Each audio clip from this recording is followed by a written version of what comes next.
Ladies and gentlemen, welcome back to the Shepheard-Walwyn podcast series, episode 2, to celebrate the launch of John Tippett's A Philosopher's Take on Economics, the second edition.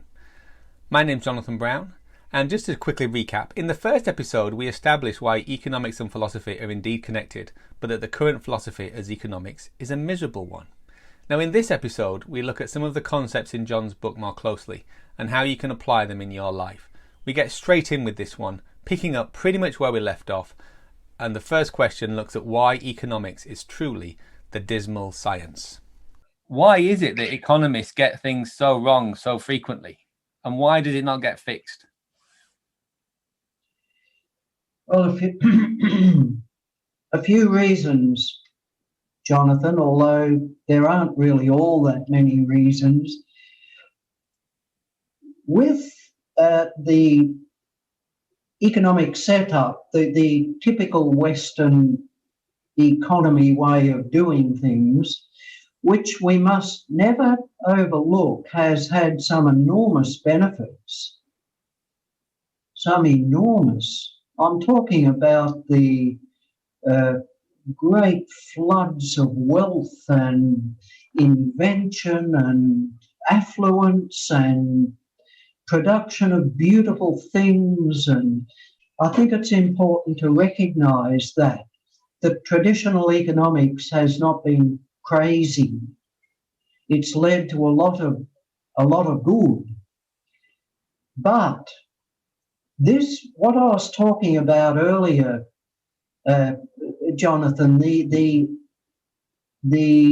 productivity of the community, of the public sector, the productivity that is then not collected by the community, it eventually flows into the price of land. Now, this is a very, very big point. Now, what this has led to, Jonathan, is the whole business of the attractiveness of land ownership and the fierce propensity to protect that. And that is the main reason Henry George is poo-pooed.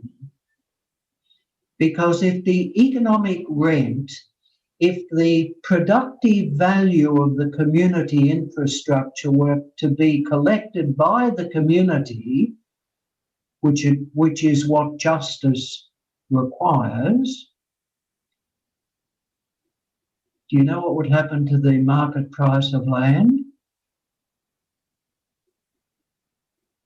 Well, it wouldn't exist. You see, Jonathan, land is not a product.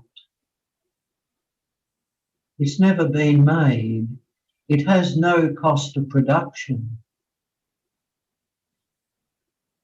All man-made goods and services have costs of production. That's why they sell in the marketplace at a certain price. Part of that price is to cover the costs of production. Our land is not like that. It has no cost of production. It's a gift. We're not talking about the improvements made on the land. No. That's a very different matter. They do have a cost, and the landlord needs to collect the recompense for the improvements. Now, this price of land and the fact that increase in the price of land accrues to the landholder, the landlord, for no effort whatsoever on his or her part, is the basis of greed in economics, I'm afraid. Now, I'm not being hypocritical, Jonathan, because I'm personally into a bit of land ownership myself. I put quite a significant part of my superannuation money into farming land. I didn't really, my main motive for doing it is that our family still farms and I still have a deep interest in farming. But guess what's happened to the market value of that land, Jonathan? So it's unbelievable, the increase. Be careful as best you can, get your mind onto truthful matters or matters of justice. There's a dreadful lot of opinion around these days, Jonathan. Now, you might think, well, what a simplistic statement to come from me. But it's awful, Jonathan, and it's damaging because a big part of the population now thinks that their opinion is important and that they've got a solution and that solution should be adopted. And these opinions, Jonathan, range from all manner of things, from marriage to sexuality to the importance or otherwise of work to climate change, and the list goes on. And if you follow those, or some of them at least, remember I'm saying get your mind onto something good and truthful. That's the therapy. You'll finish up in a worse state than what is now. So a little bit of knowledge is powerful and extremely important. How do you verify what's true and what's just? Yes. Well, first and most importantly, Jonathan, you've got your own inner being or your own inner knowledge. It's sometimes called intuition. In the older religious era, it was called conscience. So we do know certain things, and if we don't know them clearly, we've got a hunch, a strong hunch in a certain direction. Mm. So, for example, I said earlier in our talk today, as a young man, I had a strong hunch that there was more to find out in life than what I was currently exposed to. So that is number one. Number two is that there is knowledge around, Jonathan. I mean, Fred Harrison is full of it. The world don't read him and don't listen to him, but a marvellous man. There are quite a number of very, very good organisations that are involved in the search for truth, and not only the search for it, but enunciating its practical application. Can I give you an example, Jonathan? Yeah, absolutely. One of the best, sorry, I'll start that sentence again. At the end of many of my talks that I've given on economics over the past 40 years, I'm keenly aware that the audience go away feeling a bit disappointed and a bit sad because there's nothing they can do to change things. Nothing. As individuals, we can't change the tax laws. We can't change the laws of the land. But what I've become more and more aware of, very recently I might add, is the importance of and the practicality of applying to my very own life, and by the way, suggesting that others also have a look at this, applying a simple statement like, do as you would be done by. Do as you would be done by. See, I think the fundamental problem of economics and injustice at the moment is greed. And when I say at the moment, that's been the problem for eons, greed. All right, well, have a look at it in myself. Where am I greedy? But before you even do that, be very careful that you don't step back and say, oh, well, greed has to do with all those other people out there. Well, maybe it does, but start by having a look at yourself. And come back to that little statement, do as you would be done by. How many economic transactions do I personally engage in where I do not do as I would be done by? Now, we needn't go into examples here. I don't think that's the point. But to seriously look at that as applied to my own life, do as you would be done by, and see what you find. See what you find. Encourage your friends, if anyone is interested in listening, to do likewise. But I'd be a bit hesitant to recommend my friends to do that. I'm going to have to look at it harder myself. Well, I guess it reminds me of the story about Gandhi, Yeah. the mother that went to the great man and said, "Would you tell my son to stop eating sugar?" Yes. I think he would listen to you. And he said, "Come back in 2 weeks." And he Yes. came back in 2 weeks, and he said to the little boy, he said, "Stop eating sugar." And the woman said, angrily said, "Well, why didn't you tell him that 2 weeks ago?" He said, "Because I was still eating sugar 2 weeks ago." There you And are. I don't know if it's true. And I was just thinking then, as if I were to look at my interactions, or our listeners could look at their interactions and say, how can I know that there's fairness in this exchange?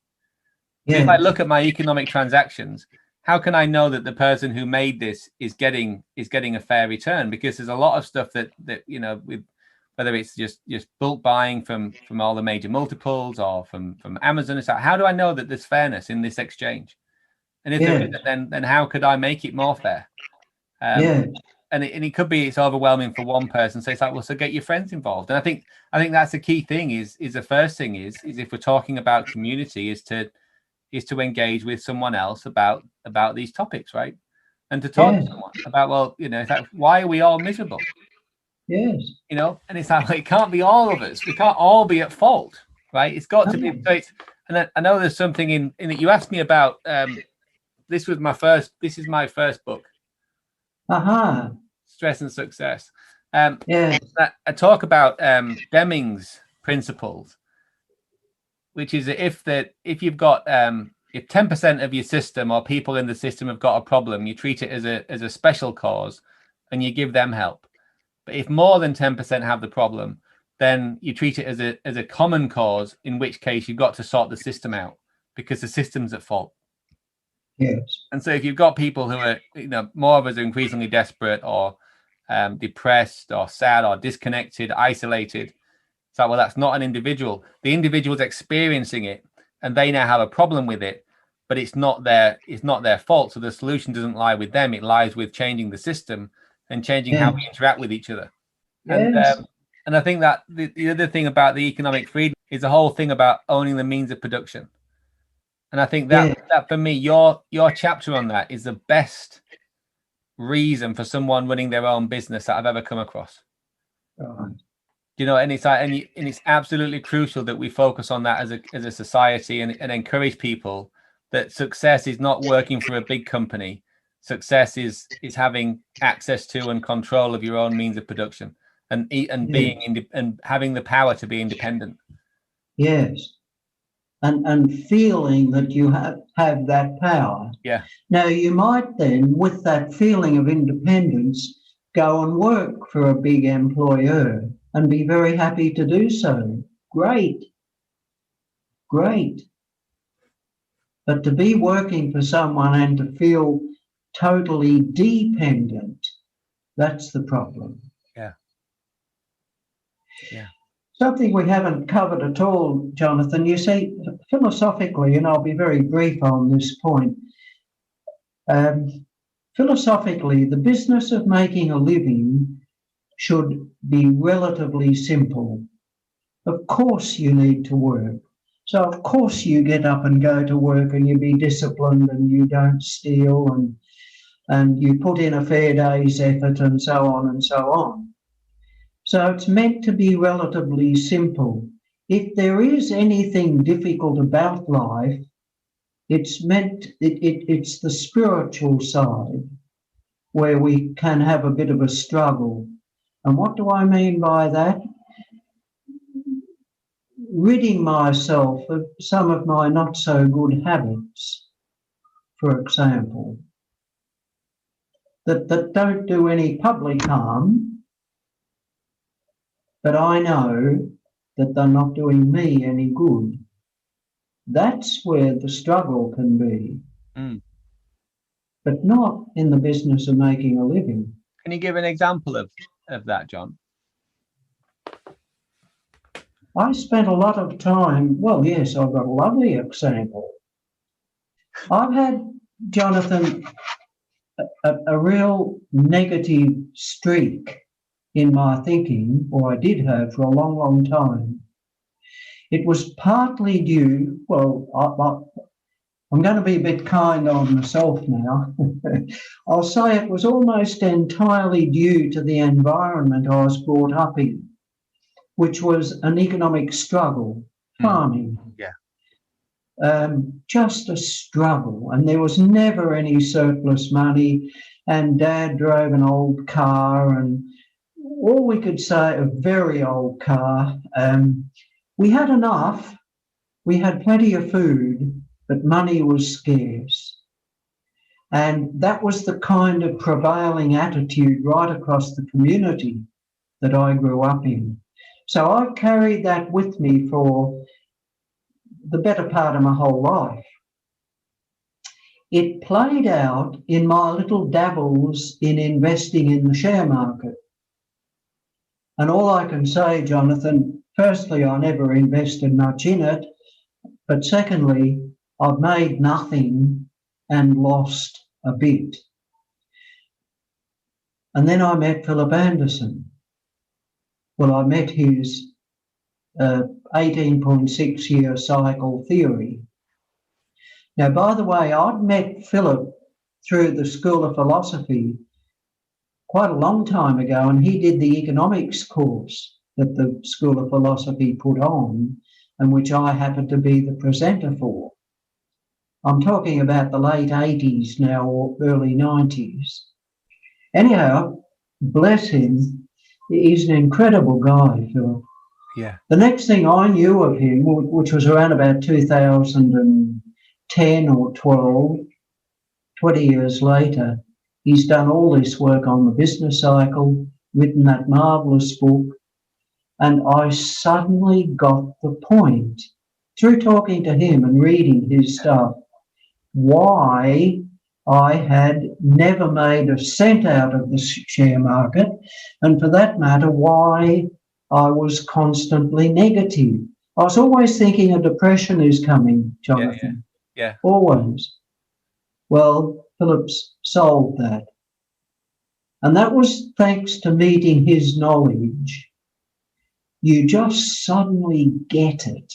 So within that then, what is it that's, as a reader, what benefit can I get from reading some of the insights in your book? Well, I would hope that the reader will get the point that economics need not be senseless. It need not be stupid. Proper economics would have a profound effect on solving so many problems, economic and social, if it were implemented. And there's really only one main thing that would need to be implemented, and that is to, instead of collecting income tax and the other 50 or so different taxes that are collected to fund public expenditure, if the increase in the price of land which in technical terms is called economic rent, if the economic rent were collected instead of taxation on incomes and so on, this would have a profound effect on our whole economy, our social structure, and so on, Jonathan. Yeah. Now, it sounds simple, and it is simple. I would be very delighted if the reader could get even a hint that that is the case. Now, if they don't, what they would surely pick up by reading the book, I have a chapter called The Special Nature of Land and a chapter called The Special Nature of Work. Yeah. Now, if you do an economics course on, a university course on economics, that your lecturers will tell you regarding work that work is a curse, or in formal economic language, academic language, they don't use the word curse. They say work is a disutility. A utility is some positive good. So if you have a cup of coffee, you get utility from that through enjoying it. Now, work is considered to be a disutility, and therefore the only reason people engage in it is that you pay them to do so. Now, that's a dreadful attitude, Jonathan. It's awful. Now, I'm not saying people who work should not be paid. Good heavens, no. But the reason for going to work, or the reason for working, for the human being to work, is not just that he gets paid for it. It's natural for the human being to want to work.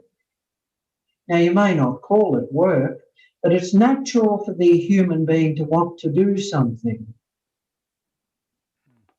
Just look at what... And when I was reading your book, I was thinking of other words for the listeners. So it could be something like engage, or to express something, express a passion or an interest. And you talk about how play could actually be seen as a form of work.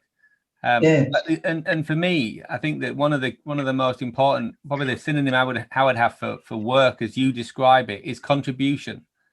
Is that deep down in everybody is this desire and a need to contribute to what they define as their community, and that they can think, I've made this better because of my contribution. And one of the things that I worry about young people today is that a lot of them and they're growing up useless, in the sense that they feel that they have nothing to contribute to their society, and so they don't see the role for themselves to play.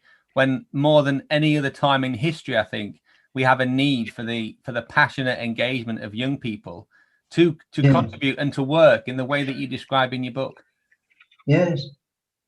Yeah, I mean, it's a lovely chapter, that. And do you know what? And one of the things, I think my favorite chapter was chapter 9, of economic freedom, the forgotten state. I think there were the things I've studied economics a lot, and there are things in there that I've not come across. And like I say, about your comments about Henry George and what it was really about, I think that's stuff that even experienced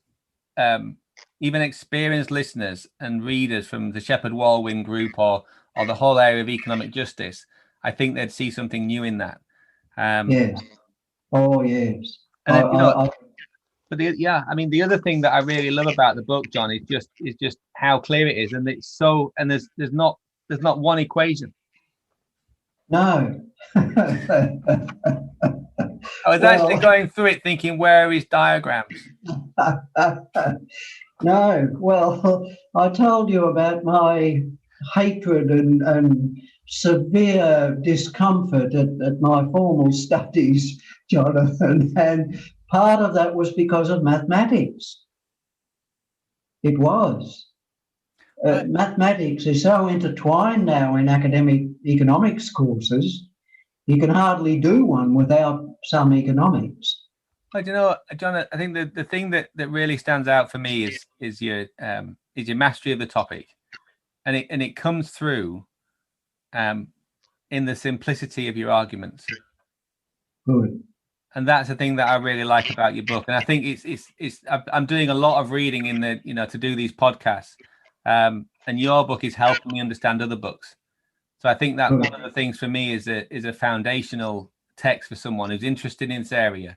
And I think if you're someone who's thinking, what the hell's wrong with this? And I know, I mean, in the final chapter, you talk about COVID and the effects of it and what it means as well, and what it's showing us to be true. And I think it's showing us that we know there's something wrong with our society. But it's like, well, people are saying, well, I don't know what it is, because when I'm listening to people, they're not giving me the answer.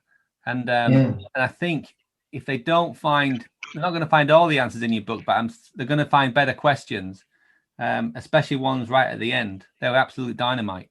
And also just some of the things you talk about, which is, like with the, you talk about the 4 propensities that are coming out of the experience of lockdown. I'll just want to read them for the listeners. The importance of simple social contact, the value of a human being having something meaningful to do, the value of ordinary diversions from the business of making a living, sport in particular, and the importance at the national level of domestic manufacturing, particularly of essential goods and services. And I just think that with this book coming out now, there's a wonderful opportunity for people to see that we can see that clearly now, and that everybody's realizing that what I've been told or what I've been led to believe about society or whatever is that we need each other, we need community, and it's like the benefits of having a shop local to you. So you're looking at the benefit of place, and all the things that we can do as a community, and the importance of local schooling and everything, really, local facilities and local services, just how important that is. And so it's just some wonderful points that you make.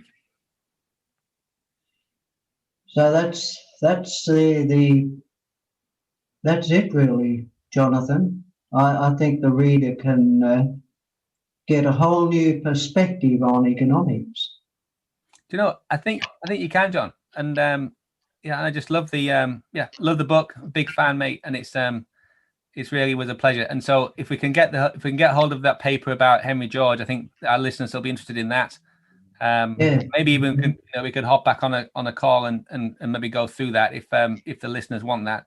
But John, just really appreciate just to wrap this up. Just really appreciate your time. And is there anything you'd like to say to the listeners before we close?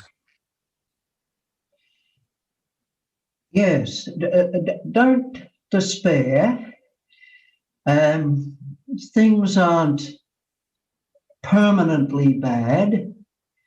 At the same time, be very careful and wary about what you think will fix the current dreadful worldwide economic situation.